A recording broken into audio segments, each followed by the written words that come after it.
रिया शाम को अपने पति के लिए जूस बना रही थी, तभी उसकी छोटी बहन पूनम का फ़ोन आया। रिया ने जल्दी से फ़ोन रिसीव किया और कहा, मैं अभी तुझे ही याद कर रही थी। तुझे आम का जूस बहुत पसंद है ना, इसलिए जब भी बनाती हूँ हमेशा तेरी याद आ जाती है। पर रिया की बहन पूनम बिल्कुल खामोश थी।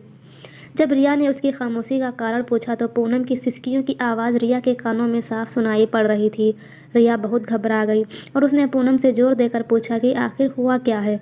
तब पूनम ने डरते डरते बताना शुरू किया कि अभी मोबाइल पर किसी अनजान व्यक्ति का फ़ोन आया था और वह मुझे कह रहा था कि वह मुझे जानता है और उसके पास मेरी कुछ फ़ोटोज़ हैं, और अगर मैंने उसकी बातें और शर्त नहीं मानी तो वह उन फ़ोटोज़ को इंटरनेट पर डाल देगा। तब रिया ने पूनम से कहा, पूनम ऐसे ही कोई गलत नंबर होगा, कोई सिरफिरा ऐसे ही तेरे मज़े ले रहा होगा, तो डर मत, कुछ नहीं होगा ऐसा वैसा।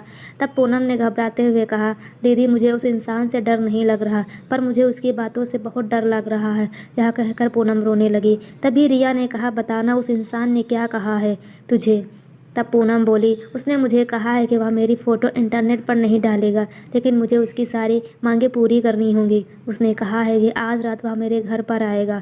और इतना कहते ही पूनम ज़ोर ज़ोर से रोने लगी और रोते रोते बोली, दीदी मुझे उसकी बातें सुनकर घिर आ रही है। ऐसा लग रहा है जैसे उसने मेरे साथ कुछ गलत कर दिया हो। अगर अभी वह मेरे सामने आ जाए तो मैं उसे इसी वक्त जान से मार दूंगी। इतना कहकर पूनम चीखने लगी। तभी रिया ने पूनम से कहा, अरे पूनम तू संभाल अपने आप को और मुझे उस घिनौने इंसान के नंबर भेज, मैं उसे अभी मजा सिखाती हूँ। यह कहकर रिया ने फ़ोन काट दिया। पूनम ने उस बदमाश के नंबर और उनके बीच हुई बात की रिकॉर्डिंग रिया को भेजी। जब रिया ने वह रिकॉर्डिंग अपने पति को सुनाई तो दोनों के होश उड़ गए। रिया और पूनम दो बहनें हैं। उनकी मम्मी का अभी 3 साल पहले ही देहांत हो चुका है और रिया की शादी अभी 1 साल पहले ही हुई थी। घर में बस अब उसके पापा और पूनम हैं।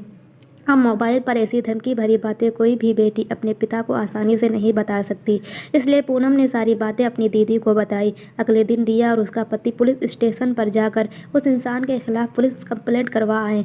बाद में जब पुलिस ने छानबीन की तो पता लगा वह लड़का पूनम के मोहल्ले का ही निकला, जो मानसिक गंदगी से पीड़ित था। उसकी सोच और उसके विचार हर एक लड़की के प्रति घिनौनी नज़र रखता था।